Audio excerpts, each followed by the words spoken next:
Very good morning to all of you. आप सभी का ही स्वागत है हमारे इस चैनल स्टडी विद घुमक्कड़ में। आज हम जो है जंतु विज्ञान के अंतर्गत एक बहुत ही इम्पोर्टेंट चैप्टर मेटाबॉलिज्म यानी उपापचय तथा कुछ वस्तुनिष्ठ प्रश्नों को जो है आज कवर अप करेंगे। तो चलिए शुरुआत करते हैं। शुरुआत करने से पहले आप सभी से अनुरोध है कि कृपया मेरा जो है चैनल इसको सब्सक्राइब कर लीजिए। जिन लोगों ने सब्सक्राइब नहीं किया है उसको कृपया सब्सक्राइब कर लें तथा ये बेल आइकन जो है इसको दबाना न भूलें। इससे होगा क्या, मेरी वीडियोस जो बनेगी आप तक सबसे फास्ट और सबसे पहले पहुंचेगी। तो चलिए शुरुआत करते हैं मेटाबॉलिज्म। मेटाबॉलिज्म जो है इन शॉर्ट जो है एक डायग्राम हम लोग देख लेते हैं। ये मेटाबॉलिज्म की पिक्चर है। ये ब्रीफ में जो है दी हुई है, आप इसको समझेंगे तो हमारे शरीर की जो है न्यूट्रिशन जो भी मिलता है वो प्रोटीन्स, कार्बोहाइड्रेट्स तथा फैट्स एंड लिपिड्स के थ्रू मिलता है। ठीक है, तो प्रोटीन जो है अगर आप ध्यान से देखें ये पीले वाले बॉक्स में दिए हुए हैं, ये इनके बिल्डिंग ब्लॉक्स होते हैं अमाइनो एसिड्स। अमाइनो एसिड्स जो है वो जब टूटते हैं तो नाइट्रोजन पूल के थ्रू जो है टिश्यू में प्रोटीन के रूप में स्टोर हो जाते हैं। ठीक है, और जब नाइट्रोजन टूटता है तो ये अमोनिया के थ्रू जो है यूरिया के साइकिल में आ जाते हैं तथा यूरिया बन करके जो है पेशाब के थ्रू निकल जाते हैं। अब दूसरा आता है कार्बोहाइड्रेट्स। कार्बोहाइड्रेट्स जो है अगर हम माने तो ग्लूकोज, फ्रुक्टोज, गैलेक्टोज तथा स्टार्च भी हैं। हमारा जो डाइजेशन का जो प्रोसेस है वो मुंह से ही शुरू हो जाता है, जहाँ पे सलीवरी एमाइलेज जो है हमारे स्टार्च को जो है टाइलिन के एंजाइम के माध्यम से जो है उसको पचाना शुरू कर देता है। उससे होता क्या है, ग्लूकोज 6 फॉस्फेट में चेंज हो जाता है। ग्लूकोज 6 फॉस्फेट जो होता है एक ऐसा स्टेज होती है कि जिसमें जो है ग्लाइकोजन की बनने की प्रक्रिया भी चलती है तथा आवश्यकता पड़ने पर जो है ग्लाइकोजन टूट करके वापस से ग्लूकोज 6 फॉस्फेट बन जाता है। तो ग्लाइकोजेनोसिस जो है, जेनेसिस कहते हैं किसी चीज़ को बनाना, प्रोड्यूस करना या जन्म देना। तो ग्लूकोज 6 फॉस्फेट से जो है ग्लाइकोजन बनता है तो जेनेसिस, ग्लाइकोजेनेसिस कहलाता है। और ग्लाइकोजन जब टूटता है तो ग्लाइकोजिनोलाइसिस कहते हैं। लाइसिस कहते हैं किसी चीज़ को तोड़ना या खंडित कर देना। जब ये खंडित होता है तो वापस से ग्लूकोज 6 फॉस्फेट बन जाता है। जब ग्लूकोज 6 फॉस्फेट बन गया तो इसके बाद जो है ये ग्लूकोज के जो है कॉम्प्लेक्स जो है सिंपल कंपाउंड में आ जाता है। अब ये ग्लूकोज को तोड़ा जाना जो है फर्दर ग्लाइकोलाइसिस कहलाता है, यानी ग्लूकोज की लाइसिस, यानी ग्लूकोज को खंडित किया जाना या तोड़ दिया जाना। तो इससे क्या बनता है, पायरुविक एसिड बनता है। पायरुविक एसिड जो है अगर उससे वापस से जो है अगर ग्लूकोज 6 फॉस्फेट अगर बनता है तो उसको ग्लूकोनियोजेनेसिस, नियो यानी नया, जेनेसिस यानी बनना, तो ग्लूकोनियोजेनेसिस कहलाता है।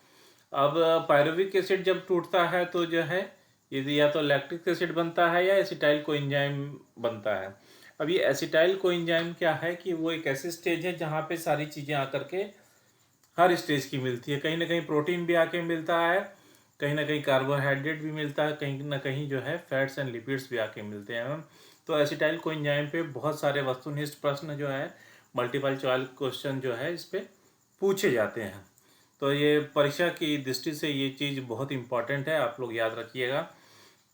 अब एसिटाइल कोएंजाइम ए जो है उस साइट्रिक एसिड साइकिल को आगे जन्म देता है। तो साइट्रिक एसिड साइकिल जो है जब ये चलती है तो इसके साथ साथ जो है यूरिया साइकिल भी जो है इससे क्या कर रही होती है, कॉरस्पॉन्ड कर रही होती। तो इसका बाय प्रोडक्ट कार्बन डाइऑक्साइड निकल के आता है तथा 2 हाइड्रोजन आयंस भी निकल के आते हैं। फर्दर जो है आप देख रहे हैं कि इलेक्ट्रॉन ट्रांसपोर्ट चेन हो रही है। तो सबसे आखिर में जो है कार्बन डाइऑक्साइड के साथ साथ जो है वाटर भी निकल के आता है और ऑक्सीजन इसके अंदर जाके एब्जॉर्ब होती है या इसमें यूटिलाइज होती है। तो बाय प्रोडक्ट के रूप में क्या निकलता है, कार्बन डाइऑक्साइड और वाटर। और अगर तीसरा कंपोनेंट देखें, फैट्स एंड लिपिड्स, ठीक है, वसा और लिपिड्स को देखें, तो फैटी एसिड्स जो है टूटते हैं ग्लिसरॉल में, और फैटी एसिड जो है वो स्पायरल हेलिकल के जैसे, मतलब स्प्रिंग होती है उस तरीके के स्पायरल मोड में आते हैं, ठीक है। और एसिटाइल कोएंजाइम से जो है ये लाइपोजेनेसिस, लाइपो कहते हैं फैट का ही एक कंपाउंड को, और जेनेसिस कहते हैं बनना, लाइपो यानी फैट का बनना लाइपोजेनेसिस कहलाता है। तो ये एसिटाइल कोएंजाइम से ये रिवर्स बैक भी होता है और ये फैट्स एंड लिपिड में बदल जाते हैं। तो एक ये उपापचय यानी मेटाबॉलिज्म को शॉर्ट में मैंने समझाया है। ये डायग्राम आप लोग याद कर लीजिएगा, इसको समझ लीजिएगा, ये जीवन भर आपके काम आने वाली चीज़ है। इसके बारे में अगर आप कोई कमेंट करना चाहते हैं तो मुझे कमेंट करिए, मेरे कमेंट बॉक्स में आप लोगों का स्वागत है। चलिए आगे चलते हैं। याद करने हैं तो कुछ महत्वपूर्ण तथ्य मेटाबॉलिज्म से जो है कुछ संबंधित इम्पोर्टेंट पॉइंट हम लोग यहाँ याद कर लेते हैं। जीव में उपापचय कोशा में होता है, यानी सेल लेवल पे शुरू हो जाता है। जंतु में भोजन का मुख्य भाग कार्बोहाइड्रेट होता है। कार्बोहाइड्रेट जो है भोजन का मुख्य भाग होता है, जो एनर्जी रिक्वायरमेंट पे सबसे पहले मदद करता है। यकृत में यानी लीवर में ग्लूकोज से ग्लाइकोजन बनने की क्रिया ग्लाइकोजेनेसिस कहलाती है। कार्बोहाइड्रेट के बाद ऊर्जा का दूसरा प्रमुख सोर्स वसाएं यानी फैट होते हैं। कार्बोहाइड्रेट अगर हम दौड़ रहे हैं, इस्तेमाल हो गया है, या काफ़ी दिन तक हम लोग जो है किसी कारण जो है उपवास में रह गए या खाना नहीं मिल पाया, तो हमारा शरीर जो है फैट को जो है एनर्जी के सोर्स के रूप में, स्रोत के रूप में जो है इस्तेमाल करना शुरू कर देता है। तो फैट जो है टूट करके जो है हमको एनर्जी देता है। आवश्यकता होने पर ग्लाइकोजन के जल अपघटन द्वारा ग्लूकोज बनने की क्रिया को ग्लाइकोजिनोलाइसिस कहते हैं। ये मैं आपको पहले भी बता चुका हूँ। उपापचय की प्रक्रिया दो भागों में पूर्ण होती है।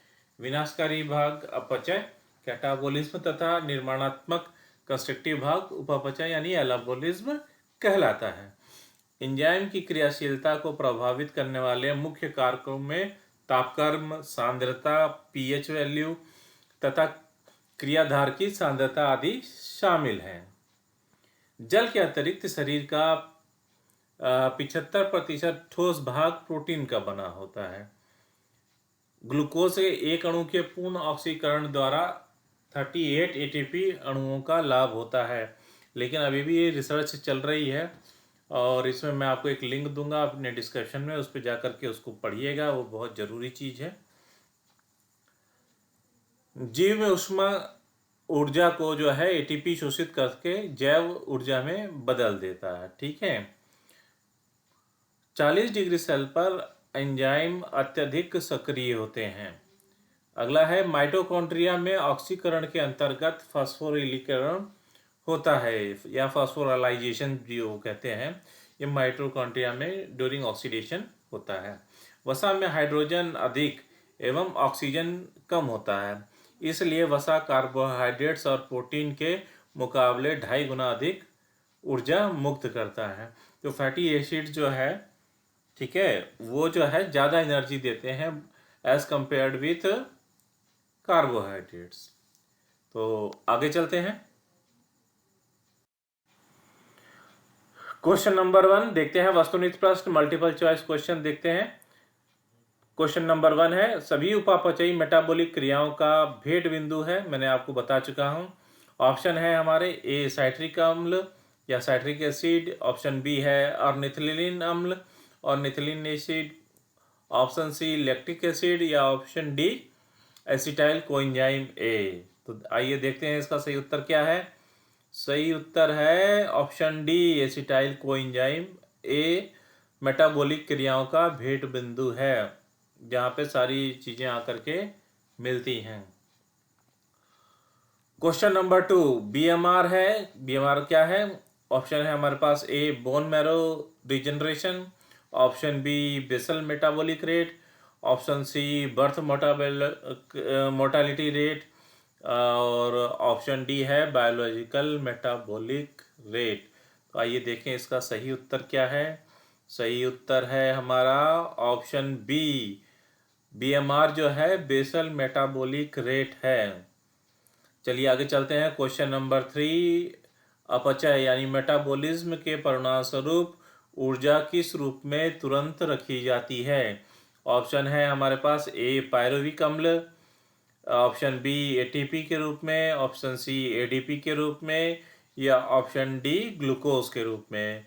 तो आइए देखें इसका सही उत्तर क्या है। सही उत्तर है ऑप्शन बी एटीपी के रूप में। एटीपी के रूप में जो है ऊर्जा जो है रखी जाती है। अगला है क्वेश्चन नंबर 4, जब एटीपी का परिवर्तन एडीपी में होता है तो उत्पन्न होता है, क्या उत्पन्न होता है आइए देखें। Option number A hormone, option B ऊर्जा यानी एनर्जी, ऑप्शन सी एंजाइम, या ऑप्शन डी विद्युत यानी इलेक्ट्रिक। तो आइए देखें इसका सही उत्तर क्या है। सही उत्तर है ऑप्शन बी एनर्जी। जब एटीपी का परिवर्तन एडीपी में होता है तो क्या होती है, large amount of energy liberate होती है, यानी ऊर्जा उत्पन्न होती है। आगे चलते हैं क्वेश्चन नंबर 5, वे कोशिका अंगक जिनमें जल अपघटक एंजाइम भरे होते हैं उनको क्या कहा जाता है आइए देखें। ऑप्शन है A lysosomes, B microsomes, option C ribosomes, या ऑप्शन डी मीसोसोम्स। तो आइए जाने सही उत्तर क्या है। सही उत्तर है लाइसोसोम्स। लाइसोसोम्स जो है सर्ग ऑर्गेनेल्स वो होती हैं जहाँ पे एंजाइम भरे होते हैं, वो रिडक्शन का काम करते हैं। अगला क्वेश्चन है क्वेश्चन नंबर 6, उपापचय दर सर्वाधिक होती है किन में होती है। ऑप्शन है हमारे ए चूहों में, ऑप्शन बी मनुष्यों में, या ऑप्शन सी हाथियों में, ऑप्शन डी बंदरों में। तो आइए देखें सही उत्तर क्या है। ऑप्शन है ए, ऑप्शन ए चूहे में जो है मेटाबॉलिक रेट जो है हाई पाई जाती है, क्योंकि उसकी जो है हार्ट रेट जो है अगर आप देखें तो बहुत तेज़ चलती है, वो बहुत फुर्तीला होता है, वो बहुत कम समय में बहुत तेज़ी से काम करता है। तो ये पर आवर जो है एक स्पेसिफिक रेट के हिसाब से मेटाबॉलिक रेट को कैलकुलेट किया जाता है। अगर हम देखें हमिंग बर्ड को, तो हमिंग बर्ड जो है पिजन यानी कबूतर के मुकाबले 10 गुना जो है उसका मेटाबॉलिक रेट तेज चलता है, और एलिफेंट से जो है 100 गुना तेज जो है मेटाबॉलिक रेट हमिंग बर्ड का होता है। चलिए आगे चलते हैं। क्वेश्चन नंबर 7, किस तार पर एंजाइम अधिक सक्रिय होते हैं। किस टेम्परेचर पे एंजाइम जो है ज़्यादा फंक्शनल होते हैं। हमारे पास है option A 30 degree centigrade, option B 40 degree centigrade, option C 60 degree centigrade, या ऑप्शन डी 20 डिग्री सेंटीग्रेड। तो आइए देखें इसका सही उत्तर क्या है। सही उत्तर है ऑप्शन बी 40 डिग्री सेंटीग्रेड या सेल्सियस। अगला क्वेश्चन देखते हैं। ग्लाइकोलाइसिस में परिवर्तित होता है, ग्लाइकोलाइसिस में परिवर्तन होता है, क्या चीज़ का परिवर्तन होता है। ऑप्शन है ए प्रोटीन ग्लूकोज में, बी ग्लूकोज फ्रुक्टोज में, ऑप्शन सी स्टार्च जो है ग्लूकोज में, या ऑप्शन डी ग्लूकोज जो है पायरुविक अम्ल में या एसिड में। तो आइए देखें इसका सही उत्तर क्या है। इसका है सही उत्तर ऑप्शन डी, ग्लूकोज जो है पायरुविक एसिड में जो है चेंज होता है, उसको ग्लाइकोलाइसिस कहलाता है। मैंने आपको डायग्राम में पहले ही समझाया था। तो ये क्वेश्चन आपसे पूछे जाएंगे, इसको याद करिएगा। अगला है क्वेश्चन नंबर 9, कोशा में प्रोटीन संश्लेषण का स्थान है। ऑप्शन है हमारे पास ए माइटोकॉन्ड्रिया में, ऑप्शन बी केंद्रक यानी न्यूक्लियस में, ऑप्शन सी राइबोसोम्स में, या ऑप्शन डी केंद्रिकाए न्यूक्लियोलस में। तो इसका सही उत्तर है आइए देखते हैं क्या है। सही उत्तर है राइबोसोम्स। कोशा में प्रोटीन संश्लेषण का स्थान जो है राइबोसोम्स कहलाता है। चलिए आगे चलते हैं। क्वेश्चन नंबर 10, कोशिका में उपापचय का स्थान है। ऑप्शन है हमारे ए केंद्रक, option B mitochondria, option C कोशाद्रव्य या साइटोप्लाज्म, या ऑप्शन डी लाइसोसोम्स। तो इसका सही उत्तर देखें क्या है।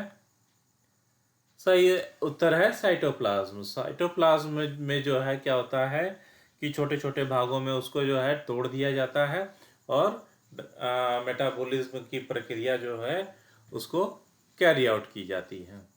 अगला क्वेश्चन है क्वेश्चन नंबर 11, शरीर में अधिकतम ऊर्जा संचय किस पदार्थ के रूप में होता है। हमारे पास ऑप्शन है, option number A protein, option B glycogen, option C vitamin, या ऑप्शन डी फैट। तो इसका सही उत्तर आइए देखते हैं क्या है। सही उत्तर है ऑप्शन डी फैट। फैट जो है सबसे अधिक जो है ऊर्जा देता है और फैट के रूप में ही जो है ऊर्जा का संचय ज़्यादा अधिकतम रूप में किया जाता है। आइए आगे चलते हैं। क्वेश्चन नंबर 12, भूखा व्यक्ति शरीर के किस भंडार का सबसे पहले उपयोग करता है। हमारे पास ऑप्शन है, ऑप्शन ए वसा यानी फैट का, बी ग्लाइकोजन का, सी प्रोटीन का, या ऑप्शन डी ग्लूकोज का। तो भूखा व्यक्ति अगर उपवास रखा हुआ है तो वो सबसे पहले क्या इस्तेमाल करेगा, ग्लाइकोजन का। तो ग्लाइकोजन जो है वो रेडिली अवेलेबल होती है, तो सबसे पहले किसी को भूख लगती है तो उसको ग्लाइकोजन की मदद सबसे पहले पहुंचती है एनर्जी पहुंचाने के लिए। तो आगे चलते हैं। अगला है क्वेश्चन नंबर 13, किस भौतिक अवस्था में ग्लाइकोजन कोशिकाओं में पाया जाता है। ऑप्शन है हमारे पास ए अघुलनशील यानी इंसॉल्यूबल, बी घुलनशील यानी सॉल्यूबल, ऑप्शन सी द्रव यानी लिक्विड में, या ऑप्शन डी क्रिस्टलाइन फॉर्म में। तो आइए देखें इसका सही उत्तर क्या है। सही उत्तर है ऑप्शन ए अघुलनशील रूप में। तो ग्लाइकोजन जो है कोशिकाओं में जो है इनसॉल्यूबल रूप में पाया जाता है। अगला क्वेश्चन है क्वेश्चन नंबर 14, उदासीन वसाएं उत्पन्न होती हैं।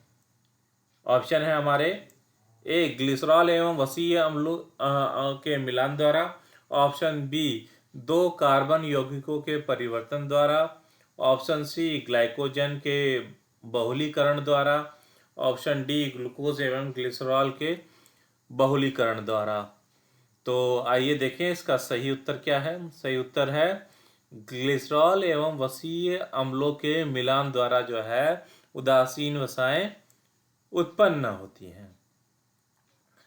अगला क्वेश्चन देखते हैं क्वेश्चन नंबर 15, निम्न में से कौन सा कुंडलिनी उपापचय पाथवे का विशिष्ट उदाहरण है। ऑप्शन है हमारे पास A glycolysis, option B citric अम्ल चक्र, ऑप्शन बी ग्लाइकोलेट साइकिल, या ऑप्शन डी फैटी अम्ल जैव संश्लेषण या फैटी एसिड बायोसिंथेसिस।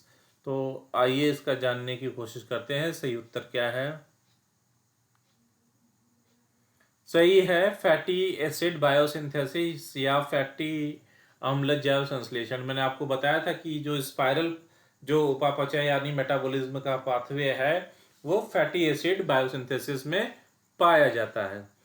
अगला क्वेश्चन है क्वेश्चन नंबर 16, ग्लूकोज के जल तथा कार्बन डाइऑक्साइड के पूर्ण अपघटन में एटीपी अणु उत्पन्न होते हैं। ऑप्शन है ए 11, ऑप्शन बी 12, ऑप्शन सी 36, या ऑप्शन डी 38। तो आइए देखें इसका सही उत्तर क्या है। बुक में जो है सही उत्तर दिया है ऑप्शन डी 38, लेकिन इसके बारे में मैं आपसे रिक्वेस्ट करूंगा कि ये जो विकिपीडिया का लिंक जो मैंने आपको नीचे डिस्क्रिप्शन में दिया है इस पे जाकर के इसको पढ़ें, आप जानकारी रखें, क्योंकि लेटेस्ट जानकारी होना आपके पास में नितांत आवश्यक है। तो इसके अनुसार जो है yield of 38 ATP molecules per glucose are generally not realised because of losses such as the cost of moving pyruvate, phosphate and ADP into mitochondria. all are actively transported using carriers that utilize the stored energy in the proton electrochemical gradient. तो total unit जो है वो 30 से लेके 32 ATP ही मानी जाती है। तो इसको एक बार जो है आप लोग पढ़िएगा जरूर। चलिए आगे चलते हैं। क्वेश्चन नंबर 17, प्रोटीन की इकाई या यूनिट है। ऑप्शन है A glucose, option B amino अम्ल या amino acid, option C fructose या ऑप्शन डी न्यूक्लियोटाइड। तो आइए देखें सही उत्तर क्या है। सही उत्तर है प्रोटीन की इकाई या यूनिट है amino acids. Amino acids are also known as building blocks of proteins. ठीक है, तो ये इसको याद रखिएगा, ये प्रश्न अक्सर पूछा जाता है। आगे चलते हैं। क्वेश्चन नंबर 18, जलीय अपघटन यानी हाइड्रोलाइसिस में ऊर्जा मुक्त होती है, किस रूप में होती है? ऑप्शन है हमारे पास ए ऊष्मा के रूप में, ऑप्शन बी गतिज ऊर्जा के रूप में, ऑप्शन सी प्रकाश ऊर्जा यानी लाइट एनर्जी के रूप में, या विभव ऊर्जा वोल्टेज एनर्जी के रूप में। तो आइए देखें इसका सही उत्तर क्या है। सही उत्तर है ऑप्शन ए ऊष्मा के रूप में जो है जलीय अपघटन में ऊर्जा मुक्त होती है। तो आइए आगे चला जाए। अगला है क्वेश्चन नंबर 19, चयापचय की प्रक्रिया में शामिल रासायनिक यौगिकों या केमिकल कंपाउंड क्या कहलाते हैं? ऑप्शन है हमारे पास ए मेटाबोलाइट्स, बी रेडिकल्स, सी कैटाबोलाइट्स या ऑप्शन डी इंटरमीडिएट्स। तो आइए देखें इसके सही उत्तर क्या है। सही उत्तर है ऑप्शन ए मेटाबोलाइट्स। अगला चलते हैं क्वेश्चन नंबर 20, यौगिकों के संश्लेषण की प्रक्रिया में शामिल है, क्या क्या शामिल है? ऑप्शन है हमारे पास A anabolic pathway, B catabolic pathway, C amphibolic pathway या ऑप्शन डी एनाप्लूरोटिक पाथवे। तो यौगिकों के संश्लेषण की प्रक्रिया में आइए देखते हैं कौन सा पाथवे सही है।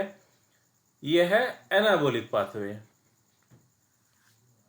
आगे चलते हैं क्वेश्चन नंबर 21, निम्नलिखित में से कौन से पदार्थ विभिन्न जीवधारियों में विशेष तौर से भिन्न होंगे? ऑप्शन है हमारे option number A proteins, option B वसाएं यानी फैट्स, ऑप्शन सी कार्बोहाइड्रेट्स या ऑप्शन डी विटामिन्स। तो इसका सही उत्तर है ऑप्शन ए प्रोटीन्स। प्रोटीन्स जो है विभिन्न जीवधारियों में अलग अलग पाए जाते हैं। जरूरी नहीं कि अगर कोई प्रोटीन किसी एक जीवधारी में पाया जा रहा है तो वो दूसरे जीवधारी में भी उसी रूप में पाया जाएगा, क्योंकि प्रोटीन ही उस व्यक्ति की इंडिविजुअल पहचान होता है। आइए आगे चलते हैं। क्वेश्चन नंबर 22, डीएनए की रचना की खोज के लिए नोबेल पुरस्कार प्रदान किया गया।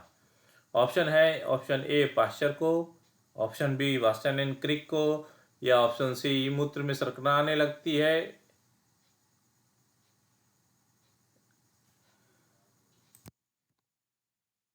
आइए अगला क्वेश्चन देखते हैं। क्वेश्चन नंबर 22, डीएनए की रचना की खोज के लिए नोबेल पुरस्कार प्रदान किया। ऑप्शन हमारे पास हैं ऑप्शन ए पाश्चर को, ऑप्शन बी वास्टन एंड क्रिक को, ऑप्शन सी हरगोविंद खुराना को या ऑप्शन डी जेकब तथा मोनाड को। तो आइए इसको सही उत्तर देखें क्या है। सही उत्तर है ऑप्शन बी वास्टन एंड क्रिक को। तो आइए आगे चलते हैं। क्वेश्चन नंबर 23, एंजाइम से लगे हुए अकार्बनिक उत्प्रेरक कहलाते हैं। ऑप्शन है हमारे पास A promoter, option B apoenzyme, option C inhibitor या ऑप्शन डी एक्टिवेटर। तो आइए देखें इसका सही उत्तर क्या है। सही उत्तर है ऑप्शन डी एक्टिवेटर। एक्टिवेटर जो है एंजाइम में लगे हुए अकार्बनिक उत्प्रेरक जो है को कहा जाता है। आइए चलते हैं क्वेश्चन नंबर 24, मनुष्य में माल्टेज एंजाइम किस पीएच पर कार्य करता है और बदलता है? ऑप्शन है ऑप्शन नंबर ए 7 से अधिक पीएच पर स्टार्च को माल्टोज में, ऑप्शन बी 7 से कम पीएच पर स्टार्च को माल्टोज में, ऑप्शन सी 7 से अधिक पीएच पर माल्टोज को ग्लूकोज में, या ऑप्शन डी 7 से कम पीएच पर माल्टोज को ग्लूकोज में। तो इसका सही उत्तर है ऑप्शन सी, 7 से अधिक पीएच पर जो है माल्टोज को ग्लूकोज में बदला जाता है। तो आइए आगे चलते हैं। आगे है क्वेश्चन 25। क्वेश्चन नंबर 25, निम्न में से कौन सा चक्र या साइकिल एम्फीबोलिक पाथवे दर्शाता है? ऑप्शन है हमारे पास glyoxylate cycle, option B citric acid cycle, या ऑप्शन बी ग्लाइकोलाइसिस, या ऑप्शन डी लिपिड मेटाबॉलिज्म। तो आइए इसका सही उत्तर जाने। सही उत्तर है citric acid cycle. Citric acid cycle जो है वो उसको एम्फीबोलिक पाथवे को दर्शाता है या रिप्रेजेंट करता है। अगला क्वेश्चन है क्वेश्चन नंबर 26। लाइसोसोम्स जो है भंडार होता है जो, ऑप्शन है ए अकोषीय अम्लों का या एसेलुलर एसिड्स का, ऑप्शन बी वसाओं यानी फैट्स का, या ऑप्शन सी स्रावी ग्लाइकोप्रोटीन्स का, ऑप्शन डी जल अपघटी एंजाइम या हाइड्रोलाइटिक एंजाइम का। तो इसका सही उत्तर देखें। आइए क्या है ऑप्शन है सही उत्तर ऑप्शन ए सेलुलर एसिड्स जो है वो का भंडार जो होता है लाइसोसोम्स होता है। आइए आगे चलते हैं। क्वेश्चन नंबर 27, निम्न में से कौन सा एरोबिक प्रतिक्रिया रिएक्शन नहीं है? ऑप्शन है हमारे पास A glycolysis, option B citric acid cycle, option C oxidative phosphorylation, या ऑप्शन डी फर्मेंटेशन। तो आइए देखें इसका सही उत्तर क्या है। सही उत्तर है ऑप्शन डी फर्मेंटेशन। फर्मेंटेशन जो है एरोबिक रिएक्शन नहीं है। एरोबिक रिएक्शन कहते हैं in presence of oxygen. Oxygen की मौजूदगी में अगर कोई चीज़ घटित होती है तो उसको एरोबिक कहा जाता है। जो बिना ऑक्सीजन के या एब्सेंस ऑफ ऑक्सीजन के में घटित होती है उसको एनारोबिक कहा जाता है। तो फर्मेंटेशन जो है इनमें से सही उत्तर है। आइए आगे चलते हैं। क्वेश्चन नंबर 28, ऑक्सीकरण के अंतर्गत फास्फोरीकरण होता है। ऑप्शन ए लाइसोसोम्स में, ऑप्शन बी राइबोसोम्स में, ऑप्शन सी माइटोकॉन्ड्रिया में, या ऑप्शन डी गोल्गी इकाई यानी गोल्गी अपरेटस में। तो आइए सही उत्तर देखें क्या है। सही उत्तर है ऑप्शन सी माइटोकॉन्ड्रिया में। ऑक्सीकरण के अंदर जो है फॉस्फोराइलेशन जो मैंने बताया था आपको वो माइटोकॉन्ड्रिया में घटित होता है। अगला क्वेश्चन है क्वेश्चन नंबर 29, शरीर के लिए एंजाइम बहुत आवश्यक है। ऑप्शन है हमारे पास ऑप्शन नंबर ए शरीर का रचनात्मक भाग है, या ऑप्शन बी ऊर्जा प्रदान करते हैं, ऑप्शन सी जीव रासायनिक क्रियाओं के उत्प्रेरक हैं, या ऑप्शन डी तंत्रिका क्रियाओं का नियंत्रण करते हैं। तो इसका सही उत्तर है ऑप्शन सी, शरीर के लिए एंजाइम इसलिए आवश्यक हैं क्योंकि ये जीव रासायनिक क्रियाओं के उत्प्रेरक हैं। अगला क्वेश्चन है क्वेश्चन नंबर 30, सभी उपापचयिक मार्गों यानी मेटाबॉलिक पाथवेज का मिलन बिंदु होता है। ये मैं आपको बता चुका हूँ शुरू में ही। आइए देखें ऑप्शन क्या है।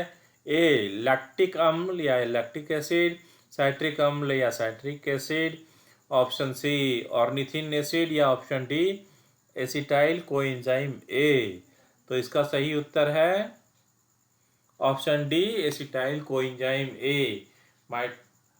मेटाबॉलिक पाथवे का मिलन बिंदु जहाँ पे सारी चीज़ें प्रोटीन, फैट्स और कार्बोहाइड्रेट्स का साइकिल आके मिलता है वो है एसिटाइल कोएंजाइम ए। तो चलिए आगे चलते हैं।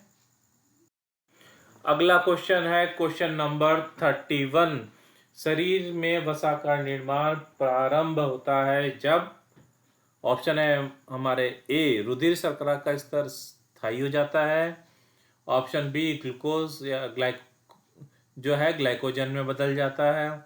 ऑप्शन सी, जब शरीर में सभी आवश्यकताओं की पूर्ति के बाद ग्लूकोज जब बचा रहता है और यकृत व पेशियों में ग्लाइकोजन संग्रहित नहीं होता है। या ऑप्शन डी, जब ग्लूकोज ग्लिसरॉल से मिलता है। तो आइए देखें इसका सही उत्तर क्या है। सही उत्तर है ऑप्शन सी, जब शरीर में सभी आवश्यकताओं की पूर्ति के बाद ग्लूकोज जब बचा रहता है तब शरीर में वसा का निर्माण प्रारंभ होता है। आगे देखते हैं question number 32। Mitochondria electron system में आखिरी इलेक्ट्रॉन लेने वाला है। हमारे पास ऑप्शन है A water, option B cytochrome enzyme A, या ऑप्शन सी साइटोक्रोम ऑक्सीडेज, या ऑप्शन डी ऑक्सीजन। तो माइटोकॉन्ड्रिया का जो आखिरी इलेक्ट्रॉन जो इलेक्ट्रॉन सिस्टम में लिबरेट होता है तो उसको कौन लेता है। आइए देखें सही उत्तर क्या है। सही उत्तर है ऑक्सीजन। ऑक्सीजन जो है उस आखिरी इलेक्ट्रॉन को अपने साथ ले जाती है। अगला क्वेश्चन है क्वेश्चन नंबर 33। आरएनए की संरचना में डीएनए में उपस्थित थायमिन के स्थान पर होता है, क्या होता है। ऑप्शन है option A adenine, option B cytosine, option C guanine, या ऑप्शन डी यूरासिल। ऑप्शन सही उत्तर है ऑप्शन डी यूरासिल। आरएनए की संरचना में डीएनए में उपस्थित थायमिन के स्थान पर जो है यूरासिल मिलता है। क्या मिलता है। यूरासिल। ये पूछा जाता है परीक्षाओं में, तो इसको याद रखिएगा। आरएनए और डीएनए में जो अंतर है उसमें एक महत्वपूर्ण बिंदु आता है। चलिए आगे चलते हैं। Question number 34। किस प्रकार के जीवों में ग्लाइकोलाइसिस होता है। ऑप्शन है ऑप्शन नंबर ए एनारोबिक तथा एनएरोबिक जीवों में, ऑप्शन बी केवल एरोबिक जीवों में, ऑप्शन सी केवल एनएरोबिक जीवों में, तथा ऑप्शन डी दोनों एरोबिक तथा एनएरोबिक जीवों में। तो इसका सही उत्तर है ऑप्शन डी, दोनों एरोबिक और नॉन एरोबिक ऑर्गेनिजम्स में ग्लाइकोलाइसिस का प्रोसेस होता है। तो both aerobic and anaerobic organisms conduct the process of glycolysis. चलिए आगे चलते हैं। Question number 35। कौन सी व्याख्या ग्लाइकोलाइटिड एवं ग्लूकोनियोजेनिक पाथवे के संदर्भ में सही है। ऑप्शन है ए ग्लूकोनियोजेनेसिस कैटाबोलिक तथा ग्लाइकोलाइसिस एनाबोलिक है। ऑप्शन बी दोनों एनाबोलिक प्रतिक्रियाएं हैं। ऑप्शन सी ग्लूकोनियोजेनेसिस एनाबोलिक तथा ग्लाइकोलाइसिस कैटाबोलिक है, या ऑप्शन डी दोनों कैटाबोलिक प्रक्रियाएं हैं। तो इसका सही उत्तर है, आइए देखते हैं, ऑप्शन सी।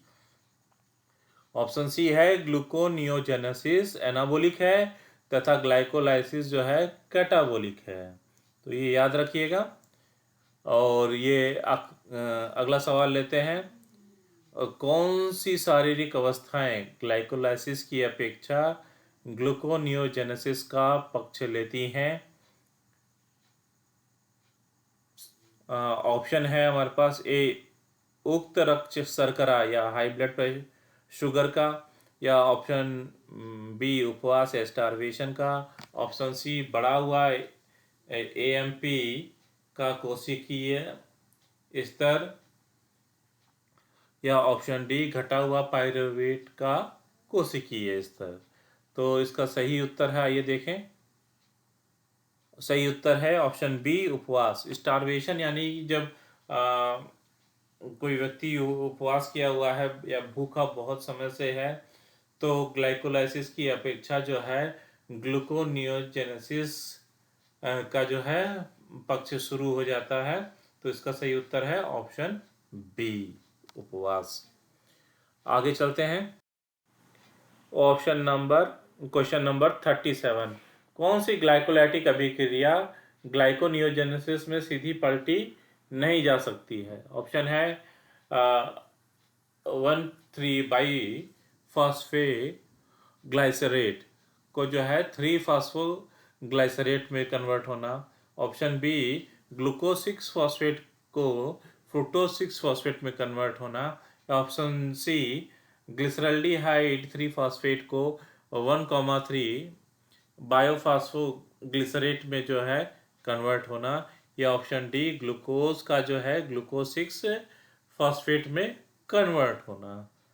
तो आइए देखें इसका सही उत्तर क्या है।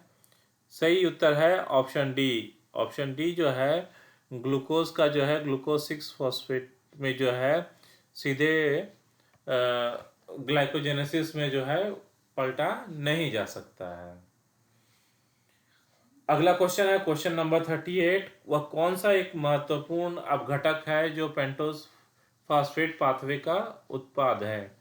ऑप्शन है हमारे पास option NADH, option B NADPH, option C NADPH plus या NAD प्लस। तो आइए देखें इसका सही उत्तर क्या है। सही उत्तर है ऑप्शन बी। महत्वपूर्ण जो है NADPH एक महत्वपूर्ण अपघटक है जो पेंटोज फास्फेट पाथवे में प्रोडक्ट के रूप में निकल के आता है। तो आगे चलते हैं क्वेश्चन नंबर 39। श्वसन डैश प्रक्रिया है। आइए आप देखें ऑप्शन क्या क्या है। ए ऑक्सीडेटिव प्रक्रिया, ऑप्शन बी रिडक्टिव प्रोसेस, या ऑप्शन सी कैटाबोलाइट रिप्रेशन, या ऑप्शन डी इंटरमीडिएट प्रोसेस। तो इसका सही उत्तर देखते हैं। आइए क्या है। सही उत्तर है ऑप्शन ए। श्वसन जो है एक ऑक्सीडेटिव प्रक्रिया है। तो हमारे मल्टीपल चॉइस क्वेश्चन 39 यहीं पे समाप्त होते हैं। आगे एक डायग्राम दिया है जो थोड़ा सा समझाने के लिए है कि किस तरीके से मेटाबॉलिज्म शरीर में होता है। तो चलिए देखते हैं। ये ह्यूमन मेटाबॉलिज्म का जो है आप डायग्राम देख रहे हैं कि ये जो केमिकल एनर्जी जो स्टोर रहती है फूड्स में वो कार्बोहाइड्रेट, फैट्स, लिपिड्स के रूप में होती है। और ये क्या होती है कि ये मैंने बताया था आपको शुरू में कि इसकी जो है हीट के रूप में जब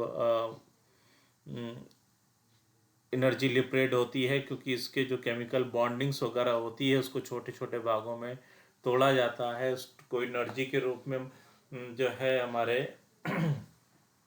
लीवर में और मसल्स में है फैट के रूप में स्टोर किया जाता है कि तब हमारे को भूख लगे या हम स्टारवेशन या उपवास की कैटेगरी में हो तो ग्लूकोज के बजाय जो है हम फैट से जो है एनर्जी लेना शुरू करते हैं।